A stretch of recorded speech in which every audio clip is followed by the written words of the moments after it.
Ya, puji Tuhan, Bapak Saudara, kita masuk pagi hari pasalnya yang ke-21 dari kitab Ayub. Kita akan lihat bersama, Bapak Saudara, pada ayatnya yang pertama sampai ayatnya yang ke-13, Bapak Saudara. Ayat 1 sampai ayat yang ke-13. Sama-sama kita baca ayat-ayat ini. 1, 2, 3. Tetapi Ayub menjawab, dengarkanlah baik-baik perkataanku dan biarlah itu menjadi penghiburanmu. Bersabarlah dengan aku akan berbicara. Sehabis bicaraku bolehlah kamu mengejek. Kepada manusiakah keluhanku tertuju? Mengapa aku tidak boleh kesal hati? Berpalinglah kepadaku, maka kamu akan tercengang dan menutup mulutmu dengan tangan. Kalau aku memikirkannya, aku menjadi takut dan gemetarlah tubuhku. Mengapa orang fasik tetap hidup, menjadi tua, bahkan menjadi bertambah-tambah kuat? Keturunan mereka tetap bersama mereka dan anak cucu diperhatikan mereka. Rumah-rumah mereka aman, tak ada ketakutan. Pentung Allah tidak menimpa mereka. Lembu jantan mereka memacak dan tidak gagal. Lembu betina mereka beranak dan tidak keguguran. Kanak-kanak mereka dibiarkan keluar seperti kambing domba. Anak-anak mereka melompat-lompat. Mereka bernyanyi-nyanyi dengan iringan rebana.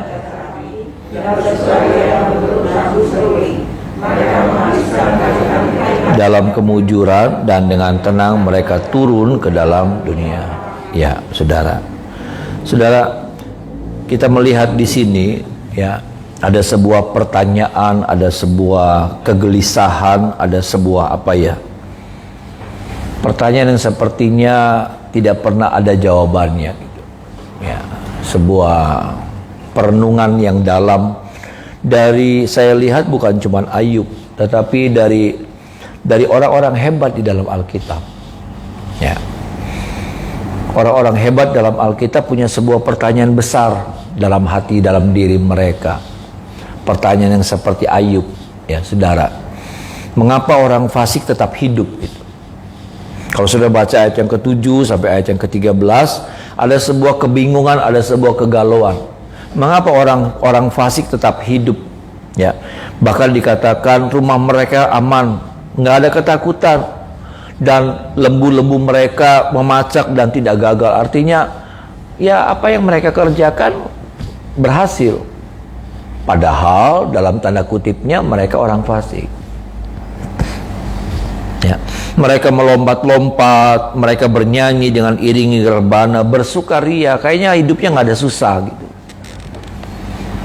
Ya kan saudara, mereka menghabiskan hari-hari mereka dalam kemujuran, ada aja, ya, ada aja waktu mereka ada masalah, ditolong, ada jalan keluar. Dan kalau saudara melihat, Bapak Saudara, ternyata kegalauan yang seperti ini bukan cuma sama Ayub, tapi kalau saudara baca juga dalam Mazmur 73, coba kita baca Mazmur 73, Bapak Saudara. Mazmur 73, kita menemukan pertanyaan dan kegalauan yang sama, saudaraku. Ya. Ayat 1 sampai ayat yang ke-5.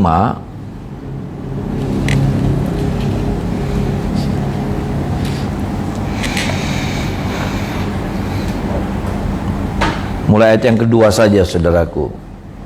Ayat 2 sampai ayat yang ke-5. 1, 2, 3. Tetapi aku sedikit lagi maka kakiku terpeleset, nyaris aku tergelincir. Sebab aku cemburu kepada pembual-pembual. Kalau aku melihat kemujuran orang-orang fasik. Sebab kesakitan tidak ada pada mereka. Sehat dan gemuk tubuh mereka. Mereka tidak mengalami kesusahan manusia. Dan mereka tidak kena tulah. Ya, saudara. Ini ditulis sama Asaf sebetulnya. Ya, ini ditulis sama Asaf. Tapi kemudian Asaf itu seorang pemuji, saudara tahu, ya kan? Seorang pemuji Tuhan yang luar biasa, seorang pemazmur yang luar biasa. Tapi kemudian kata-kata, saudara, apa yang ditulis sama Asaf, karena Daud atau kitab Mazmur ini bukan hanya tulisannya Daud. Tapi kadangkala Daud ambil, saudara, tulisannya orang, dia ambil. Tetapi dia tidak plagiat, artinya begini, dia tidak mengaku bahwa itu punyanya dia. Ya, kalau itu punyanya Asaf, dia tulis Mazmur Asaf. Kalau itu dari Korah, dia tulis Mazmur Korah, menunjukkan bahwa bukan dia cuma nyadur. Dia cuma ambil dan masukkan. Ya, saudara. Seperti itu. Nanti kalau Musa itu punya Mazmur Musa, ya, nyanyiannya Musa, dia tulis. Tetapi kenapa pertanyaannya gini, kenapa ungkapan hati dari Asaf dia ambil, dia masukkan, dan dia masukkan di dalam Mazmurnya Daud? Tulisan tentang apa? Tulisan tentang hal yang sama seperti yang dipertanyakan sama Ayub. Dan ternyata bukan cuma Asaf yang punya kebingungan, yang punya pertanyaan besar dalam hidupnya. Ternyata sama Daud juga punya pertanyaan besar. Ya, makanya dia ambil itu tulisannya Asaf, saudara. Kenapa? Karena dia juga bingung gitu. Dia juga sama. Dia juga ngalamin perasaan yang sama seperti Asaf. Apa? Dia melihat orang fasik kok tambah gemuk ya. Makanya dibilang begini, Asaf bilang begini, sesungguhnya Allah itu baik bagi mereka yang tulus hatinya, bagi mereka yang bersih hati. Tetapi aku sedikit lagi maka kakiku terpeleset, nyaris aku tergelincir. Sebab apa? Sebab aku cemburu kepada pembual-pembual kalau aku melihat kemujuran orang-orang fasik.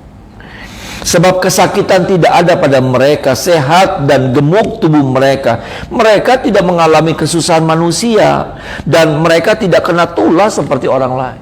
Bayangkan. Dan sesungguhnya kalau kita mau jujur, Bapak Ibu Saudara, pertanyaan dan kegelisahan yang sama itu juga ada sama saya, ada sama saudara. Ya kan? Kita melihat ada orang-orang di sekitar kita yang fasik. Saudara mesti tahu dulu fasik. Fasik itu bukan orang dunia, bukan orang yang tidak mengenal Tuhan. Tapi orang fasik adalah orang yang mengenal Tuhan, tapi hidupnya tidak menjalankan firman gitu, tidak sesuai dengan firman. Saudara, kita melihat di sini, Bapak Ibu Saudara, sekali lagi perasaan dan kegalauan yang sama mungkin juga ada sama kita. Ya. Ada orang-orang yang bikin rugi, jahatin kita, nipu kita, tapi hidupnya enak-enak aja gitu. Hidupnya nyaman-nyaman aja. Kitanya yang sudah semerabut, kita yang sudah jungkir balik, tapi orang yang bikin susah kita, ya saudara, yang bikin susah saudara, ternyata hidupnya nyaman-nyaman aja. Ya hidupnya, nggak ada tuh yang namanya. Kita tunggu ya saudara, kadangkala maaf nih saudara, ya jujur kita tunggu Tuhan pukul, nggak dipukul-pukul. Ya, Tuhan tuh kita tunggu kepleset, nggak kepleset. Ya, kita tunggu jatuh gitu ya saudaraku, ya enggak juga.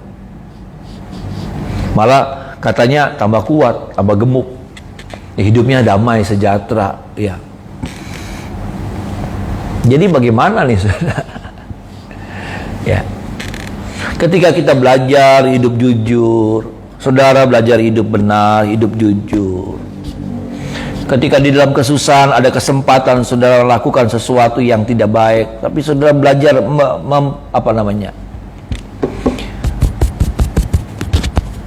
menguatkan diri untuk saudara tetap melakukan firman Tuhan. Ketika ada orang-orang yang pokoknya malah cari kesempatan-kesempatan kayak yang seperti itu ya. Kalau ada kesempatan nipu ya nipu, kalau ada kesempatan ngambil nyolong ya nyolong. Ketika pun mereka dalam kelimpahan gitu. Karena mereka nggak pernah puas dengan apa yang ada pada mereka. Tapi ketika ada orang-orang yang di tengah-tengah situasi yang sangat terjepit, tapi tetap belajar hidup takut sama Tuhan. Saudara, bukankah seperti ini, saudara? Saya cuma bilang begini, ini harus ada jawabannya. Amin, saudara. Ya. Ini harus ada jawabannya. Makanya apa? Pemazmur Asaf, bahkan Daud bilang begini juga, sama kan? Jadi apa yang Asaf sampaikan itu Daud setuju gitu. Sampai Asaf bilang begini, tetapi aku sedikit lagi maka kakiku terpleset, nyaris aku tergelincir. Apa sih maksudnya ayat ini? Artinya nih saudara, hampir-hampir dia kecewa melihat seperti itu. Hampir-hampir dia juga ikut, hampir-hampir dia berkata begini, hampir-hampir dia merubah prinsip hidup yang benar. Hampir-hampir kayaknya begini kalau saya bisa bahasakan, ya udahlah, kalau memang berbuat jahat nggak apa-apa, ya udah saya berbuat jahat aja, gitu saudara. Kalau memang ternyata orang yang nggak benar juga ternyata hidupnya enak, ya udah saya hidup kayak gitu aja, gitu loh saudara. Dan sebetulnya sama, hal yang sama sebetulnya kalau ini tidak pernah ada jawabannya, maka ini juga akan menggelincirkan langkah kita. Kita juga akan sama berkata yang seperti Daud aja bilang begitu saudara, bahwa dia kecewa gitu. Kenapa dibiarkan sih orang-orang seperti itu? Kenapa sih nggak pernah dipukul? Bahkan orang-orang seperti itu kayaknya tambah gede, tambah kuat, tambah hebat. Nggak ada kesusahan hidup orang seperti itu. Dan pada akhirnya kalau kita biarkan, pertanyaan ini tidak pernah ada jawabannya. Karena saya melihat orang-orang ini kemudian mendapatkan jawabannya. Dari pertanyaan besar, dari pertanyaan yang membingungkan ini. Karena kalau kita tidak pernah menemukan jawabannya, maka apa saudara? Maka kita juga akan jadi kecewa. Kita akan berkata begini, ya udahlah, apa juga ibadah-ibadah, orang nggak ibadah juga diberkati. Orang itu tuh tetangga tuh beribadah-ibadah, maju tambah hebat. Lebih ramai tokonya daripada kita. Seringkali kan kita kan kegoda, ya. Kita berdoa, ibadah, baca firman, ya toko ya semono-mono baik. Saudara, makanya kita harus ngerti firman Tuhan. Ya, kita harus tahu firman Tuhan supaya apa? Karena ada banyak nih saudara kebingungan. Ada banyak hal yang sebetulnya kenyataan itu bukan sebuah kebenaran. Bisa bilang amin saudara. Makanya firman Tuhan mengatakan, mengajar sama kita, kebenaran adalah di atas kenyataan. Bisa bilang amin saudara. Kenyataan itu bukan di atas kebenaran. Makanya maksud saya mau bilang begini, apa yang kita lihat itu belum tentu benar gitu.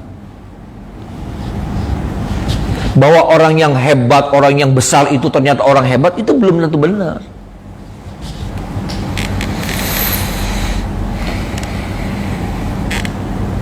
Ini pertanyaan-pertanyaan yang bikin galau seorang yang beriman. Ini pertanyaan-pertanyaan kebingungan yang bikin jadi kadangkala jadi bikin putus asa, menggoyahkan iman kalau kita tidak pernah mengerti, mendalami firman Tuhan.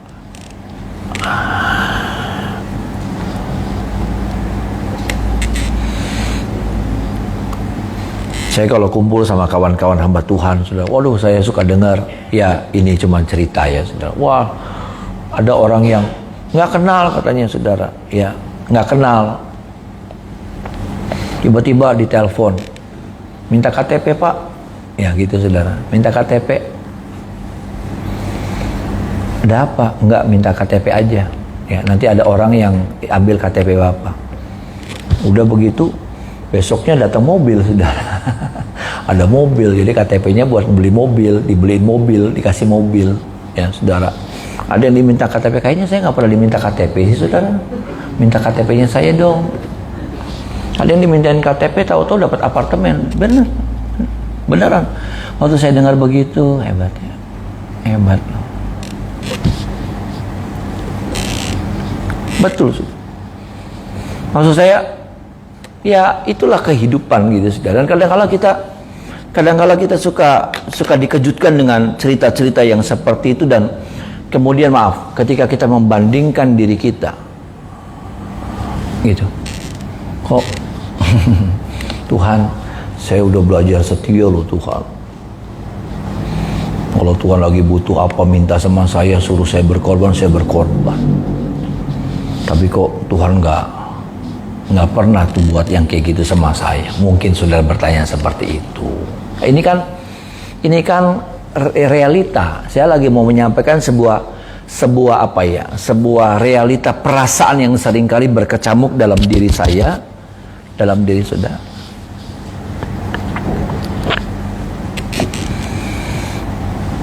Saudara, mari sama-sama kita lihat firman Tuhan supaya kita memiliki sebuah, ini bukan cuma bukan buat nyari-nyari jawaban, buat ngehibur enggak. Karena saya melihatnya ini adalah sebuah kebenaran. Ya. Dan kita harus tahu kebenaran firman Tuhan. Ada amin, saudara. Ya, kita harus tahu kebenaran itu. Ya, karena kalau kita nggak tahu kebenaran, ini bukan cuma buat nenangin hati, buat apa namanya, bombongin hati, bukan. Tapi saya melihatnya seperti ini, saudara. Yuk sama-sama kita belajar, saudara, tentang hal yang seperti ini, Bapak Saudara ya. Apa sih Matius 7? Saya menemukannya dalam Matius 7, Bapak Saudara. Matius 7. Matius 7 buat saya ini jadi sebuah jawaban ya saudara, atas pertanyaan yang ada sama kita, yang ada sama Daud, yang ada sama Ayub, yang ada sama Asaf, sudah yang ada sama orang-orang percaya seringkali. Ayat 24 sampai 27.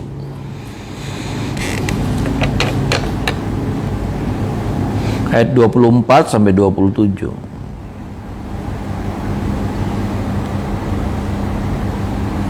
Maaf saudara. Matius ya saudara. Matius 7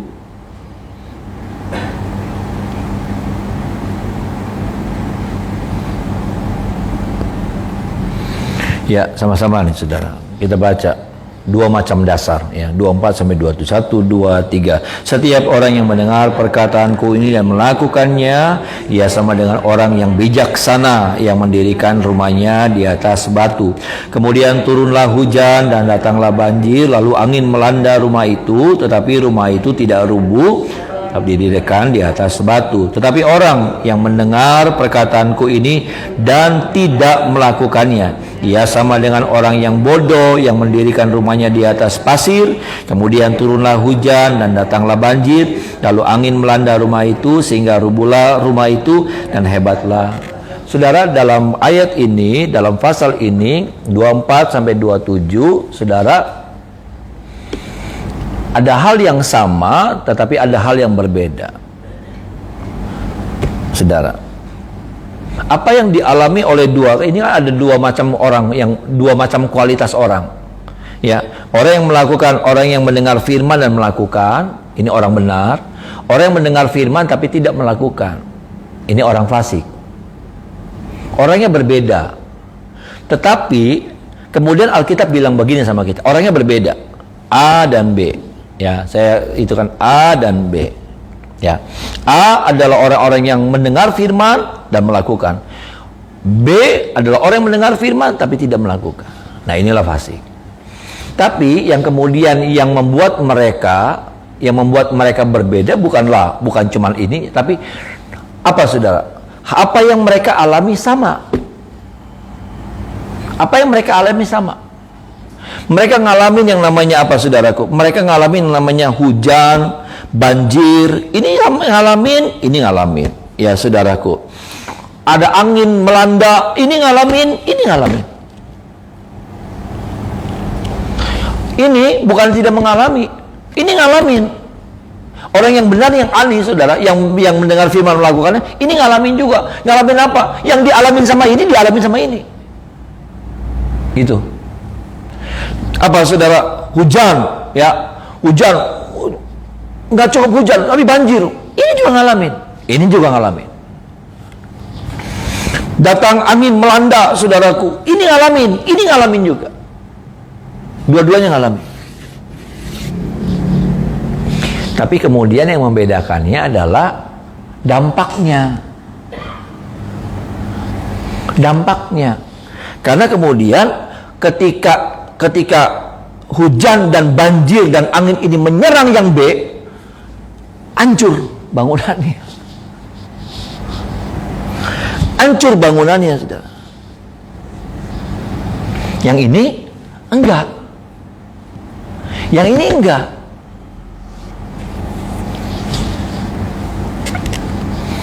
Jadi saya mau bilang begini Bapak Saudara, ya.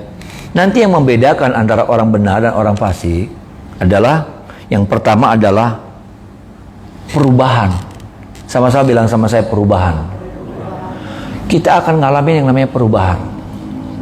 Maksudnya perubahan keadaan, perubahan situasi. Kita akan ngalamin perubahan. Setiap orang akan ngalamin perubahan. Yang ngelakuin firman ngalamin perubahan, ya, perubahan kayak kemarin COVID. Yang ini juga ngalamin perubahan.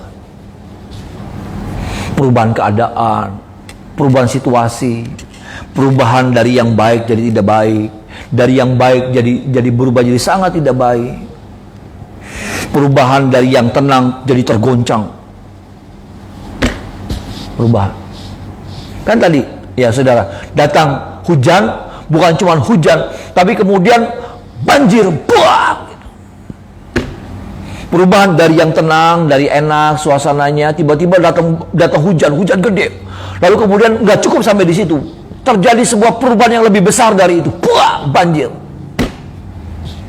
Nah, saya mau bilang begini, orang percaya, orang beriman, orang yang taat, orang yang beribadah, orang yang dekat sama Tuhan, orang yang hidup yang melekat sama Tuhan, apakah terhindar dari keadaan seperti ini? Enggak. Kalau saudara bilang begini, saya mau ibadah, saya mau dekat sama Tuhan, saya mau hidup melekat sama Tuhan, supaya saya tidak ngalamin pagem hal-hal seperti itu. Enggak bisa. Enggak bisa. Karena saya sudah ngalamin itu. Saya sudah ngalamin. Saya juga dulu punya konsep seperti itu. Tapi ternyata enggak. Enggak. Saya berapa puluh tahun ini sudah melayani Tuhan. Enggak. Saudara, tidak seperti itu. Orang yang ngelakuin firman juga tetap ngalamin perubahan-perubahan yang ekstrim kadang-kala terjadi. Kita sudah berdoa, Tuhan tolong saya, Tuhan tolong saya, Tuhan jaga saya, Tuhan pagari saya, Tuhan cover saya. Tapi kadang-kala Tuhan izinkan, bah! Perubahan itu saudara alami juga.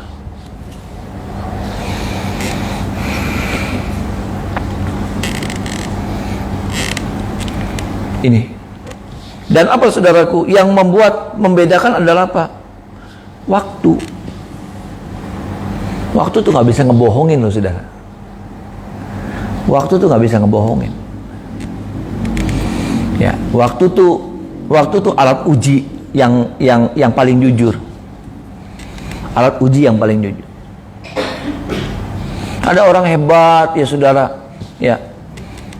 Tapi nanti waktu akan membuktikan apakah benar orang ini hebat. Karena memang kualitas itu saudara, kalau kita bicara kualitas itu waktu. Ya, saudara. Waktu. Kayak alat gitu saudara ya. Makanya produk Cina banyak nggak laku ya saudara, karena pakai berapa kali udah rusak. Ya. Pakai berapa kali udah rusak. Ya, saudara. Kalau produk yang bagus apa? Pakai berkali-kali, pakai berminggu-minggu, pakai berbulan-bulan, pakai bertahun-tahun, masih Pak. Model udah ketinggalan nih, tapi masih jalan gitu. Model udah ketinggalan, setrika, model udah ketinggalan, tapi masih jalan Pak. Nah, itu kualitas, Pak. Artinya gini, tetap bisa bertahan gitu, saudara. Iya, rada terganggu, rada tergoncang, tapi tetap berdiri.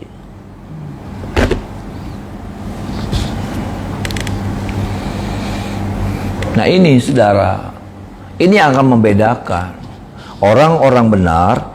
Dia akan bisa mengalahkan waktu. Bisa bilang amin saudara. Ya, dia akan mengalahkan waktu, bukan waktu yang mengalahkan dia, bukan waktu yang mengalahkan saudara dan saya, tapi saya dan saudara yang mengalahkan waktu. Bisa bilang amin saudara. Dan apa orang-orang benar apa? Dia akan mengalami yang namanya apa? Mengalahkan perubahan. Dia akan menang melawan perubahan, menghadapi perubahan-perubahan. Perubahan terjadi begini, begitu, begini, begitu. Saudara, sekarang hari-hari ini perubahan itu lagi drastis, luar biasa terjadi. Perubahan cara berpikir orang, perubahan hidup orang, manusia lagi berubah. Dulu saya pernah lihat, saudara. Dulu saya udah lama sekali saya pernah lihat film karton Film kartun, sudah pernah nonton nggak ya? Ada film kartun lucu. Jadi zamannya udah zaman maju diceritakannya, zaman teknologi ya saudara. Jadi semua orang nggak bergerak, semua orang cuman di kursi, semua dikendaliinnya di tangan gitu. Dia pengen belanja di tangan, apa semuanya lewat tangan. Jadi orangnya tambah lama tambah gendut-gendut. Ya, kayak kita kan kemarin tambah gendut-gendut, sudah nggak kemana-mana jadi tambah gendut. Jadi orangnya tambah gendut. Semua dikendalikan, mau belanja, mau apa, mau bagaimana, semuanya dikendalikan di sini, di kursi terus. Saya pikir-pikir sekarang udah begitu sudah. Semua di tangan. Kita pengen belanja, kita udah makanya di Jakarta mall banyak yang tutup, di Cirebon juga. Ya saudara, banyak tempat pembelanjaan yang sepi. Kenapa? Orang lebih enak belanja pakai ini, pakai aplikasi, pakai online. Orang sekarang lagi ngadepin yang namanya perubahan, dan perubahan itu saudara tahu, itu perubahan yang luar biasa loh. Itu perubahan yang luar biasa.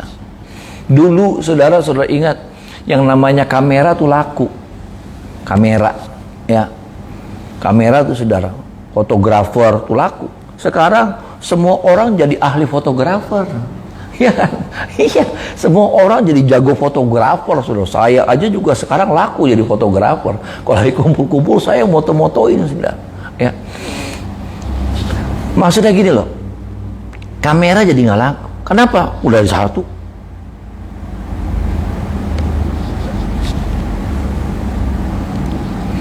Dulu saudara tukang figura tuh laku, sekarang nggak laku. Foto boleh ribuan, beli pernah dicetak kok?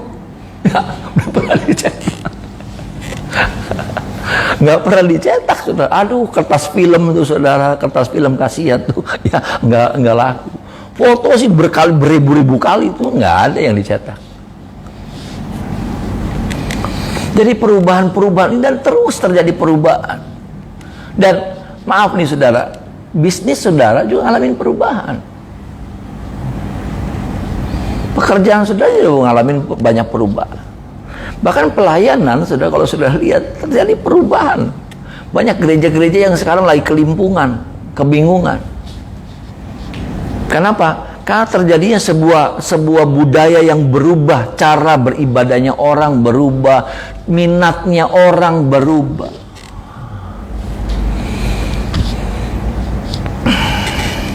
Tapi percayalah, saya cuma bilang begini, ya. Nanti juga katanya di bank kalau di luar negeri, saudara ya, kalau di luar negeri itu kalau mau ketemu sama orang malah ada bayar lagi. Yang saya pernah dengar tuh saudara. Sekarang kan kita kan kalau itu nyetol ketemu orang, nanti nih saudara itu akan dikurangi orang-orang yang petugas teller gitu. Kalau di Jepang kalau nggak salah, kalau kita mau ketemu sama teller, mau tatap muka sama orang, itu bayar ada tambahan lagi, ada fee tambahan. Karena segala sesuatunya ya nyetol lewat mesin, ngambil lewat mesin, apa lewat mesin, semua kalau ada apa-apa lewatnya lewat telepon, saudara, ya. Sistem by sistem semuanya. Tapi saya percaya, Bapak Saudara, saya percaya bahwa firman Tuhan ini berlaku buat saya dan saudara. Ada amin saudara. Bahwa kalau saya dan saudara belajar untuk tetap menghidupi firman Tuhan, kita tidak tergoda mengikuti cara hidup daripada orang-orang fasik. Maka saya percaya Tuhan yang jadi penjaga buat hidup saya dan saudara. Kita akan bisa melewati banyak perubahan-perubahan dalam hidup ini. Perubahan ini luar biasa. Perubahan ini luar biasa. Perubahan ini luar biasa. Perubahan ini kalau orang nggak bisa melewati perubahan, hancur. Dulu saya suka khotbah Sony, Toshiba, sudah perusahaan-perusahaan Jepang, elektronik Jepang hancur gulung-gulungan, mecatin ribuan orang, pabrik banyak yang ditutup. Kenapa? Karena kalah bersaing sama Samsung. Handphone saudaraku, handphone dari Ericsson, dari Nokia. Dulu orang kalau pegang Nokia kayaknya, ya kan saudara, nggak bisa nggak bisa itu sama perubahan lewat. Padahal raksasa-raksasa industri elektronik, ya kan? Itu raksasa-raksasa sudah, penguasa. Siapa yang bisa lawan? Saudara, saya percaya Tuhan yang menjadi penolong buat saya dan saudara. Ada amin, saudara. Tuhan yang akan memberikan hikmat gitu. Bodoh sih, bodoh kita, ada bego gitu ya. Tapi nggak ngerti caranya, Tuhan kasih hikmat sama kita. Bisa bilang amin, saudara. Ya, Tuhan kasih hikmat sama kita, ketemu. Sampai apa? Waktu perubahan-perubahan yang terjadi, kita bisa tetap eksis. Perubahan waktu, berjalannya waktu, orang sudah nggak ada lagi, orang sudah hilang, orang sudah hancur-hancuran. Kita masih tetap berdiri teguh, saudara. Nah, ini yang membedakan nih, saudara. Ini yang membedakan. Orang fasik nggak akan kuat ngalamin perubahan. Kalaupun dia bisa ngikutin perubahan, tapi nanti satu saat, saudaraku, akan ada sebuah goncangan besar dan nggak kuat. Kenapa? Saya percaya, seperti pemazmur juga katakan, Tuhan jadi penjaga buat saya dan saudara. Ada amin, saudara. Sebetulnya kita juga nggak kuat, cuman nggak ngerti. Ada tangan yang hebat yang memegang tangan saya dan saudara. Ada tangan yang hebat yang berkuasa, yang apa? Yang jaga usaha toko saudara. Bisa bilang amin, saudara. Ada tangan yang hebat, ada kuasa yang hebat yang nopang.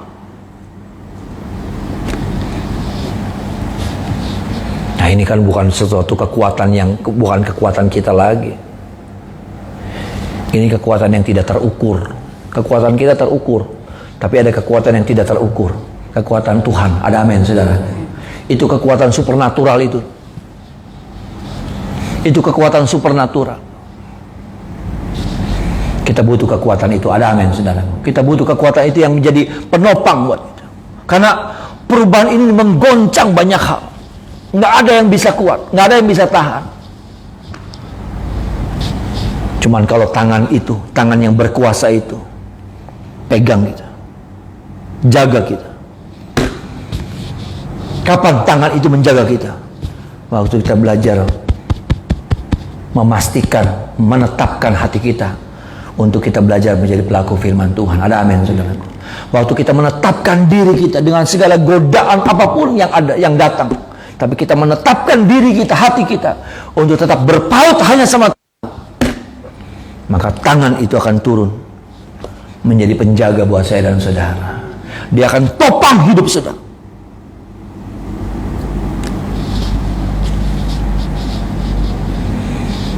Kekuatan saya itu nggak ada apa-apanya, saudara. Nggak pintar. Saya bukan orang pemikir. Saya bukan ahli strategi. Gereja sekarang ahli strategi. Itu bagus, manajemennya rapi, itu bagus. Saya bukan orang yang ahli strategi, saya bukan orang yang tek nanti begitu tek.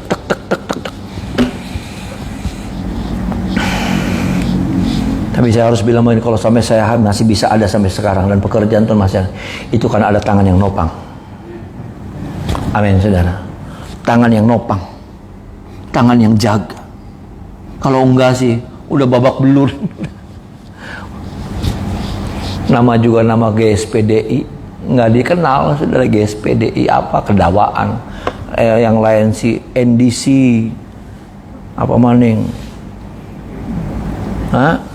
BNI, BRI, ya, itu mah bank ya, saudara. Ya, MDC apa maning, pokoknya 3 huruf aja, 3 huruf gitu. GSPDI Philadelphia, aduh, kedawaan. Mengenai saking kedawaannya, Fidel bebis ya wis lah, Fidel blenak si blenak wis Fidel ya wis. Ya. Coba, nggak ada nama gitu tuh, nggak ada nama. Tapi karena ada tangan yang menopang. Saudara bukan siapa-siapa, bukan siapa-siapa. Tapi kalau ada tangan yang menopang, ini tangan yang kuat ini topang saudara, saudara jadi kuat. Ada amin, saudara. Saudara akan tetap berkembang. Bukan cuma bertahan hidup. Lalu kemudian orang bilang, wis asal urip be, wis asal urip be. Oh enggak. Hidup yang Tuhan berikan sama saudara itu bukan asal urip. Bisa bilang amin, saudara. Bukan cuma wis asal urip baik, wis asal jalan baik, asal ambekan. Enggak enak, saudara, hidup asal ambekan. Orang stroke tuh ambekan, tapi nggak bisa ngapa-ngapain. Saudara mau? Jangan pernah bilang begitu. Wis asal ambekan baik, wis asal ambekan. Idih. Enggak, hidup yang Tuhan kasih, hidup yang bisa berkarya, berbuat hal-hal yang besar. Ada amin, saudara. Makanya Daud bilang, bersama Allah, bersama Tuhan, saya dapat melakukan perkara-perkara yang gagah perkasa. Ada amin, saudara. Itu yang Tuhan mau buat dalam hidup saudara. Lewat hidup yang Tuhan kasih sama saya, hidup yang Tuhan kasih sama saudara. Makanya jangan sia-siakan hidup itu.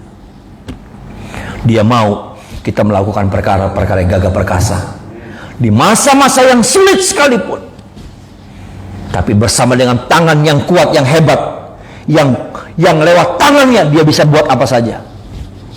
Kita juga mampu melakukan perkara-perkara yang luar biasa bersama dengan Tuhan. Mari kita menyembah Tuhan.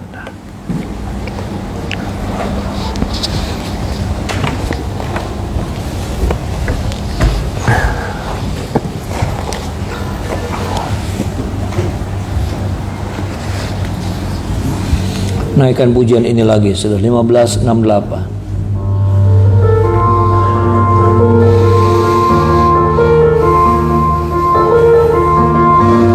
Saat ku berjalan dalam pencobaan,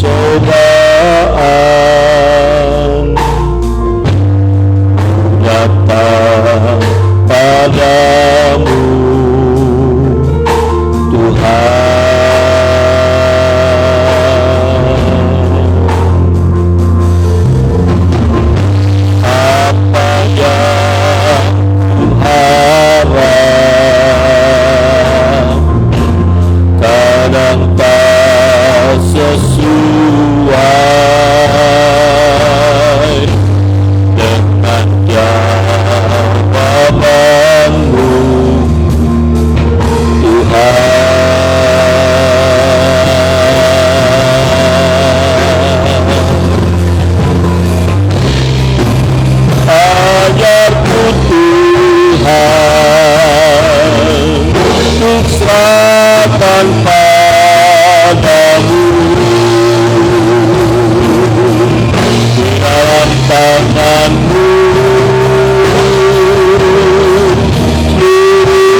dalam hidup kami.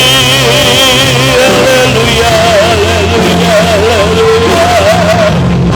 Amin, amin, amin, amin.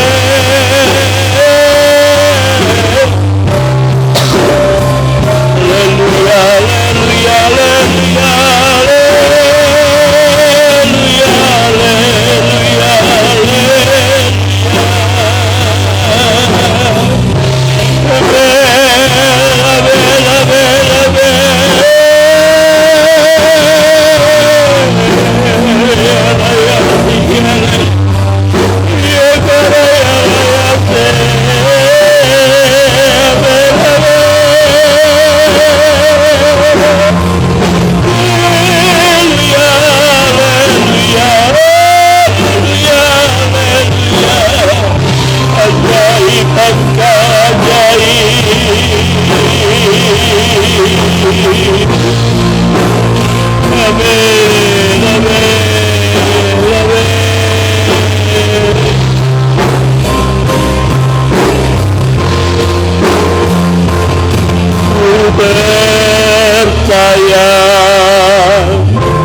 Kau tak pernah kecewakanku. Amin, amin. Yang terbaik telah Kau sediakan. Apa kabar kita?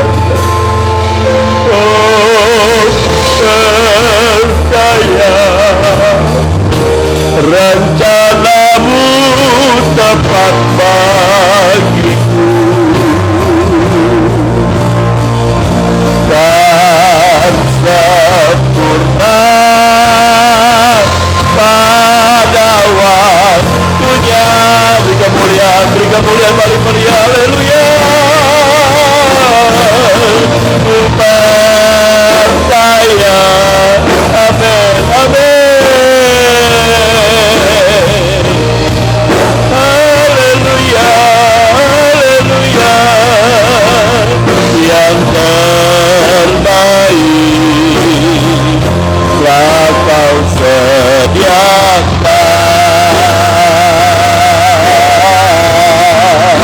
Oh, ku percaya rencana-Mu tepat bagiku, dan sempurna pada waktunya.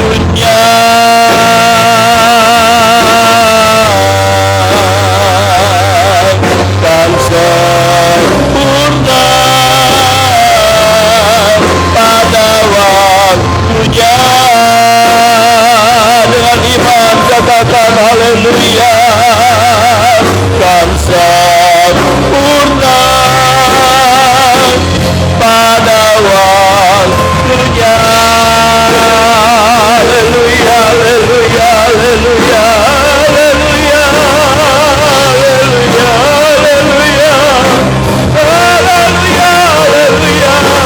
Amen, amen, amen, amen, amen, amen, amen.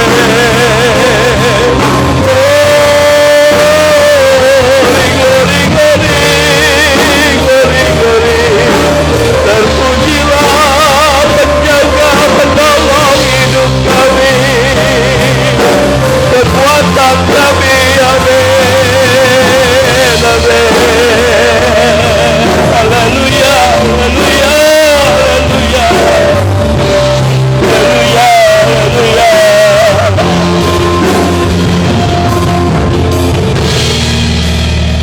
Terima kasih Tuhan, tetapkan hati kami untuk kami tetap setia sama Tuhan. Jangan biarkan kekecewaan itu ada sama kami, karena Tuhan tidak pernah mengecewakan kami. Tuhan yang menjadi penjaga, Tuhan yang jadi sumber hidup, Tuhan yang jadi sumber pemelihara hidup kami, yang akan terus menjaga kami melewati perubahan-perubahan yang ada. melewati waktu-waktu yang sulit yang kami alami, tetapi Tuhan yang menjadi penolong buat setiap kami, yang tidak pernah meninggalkan kami.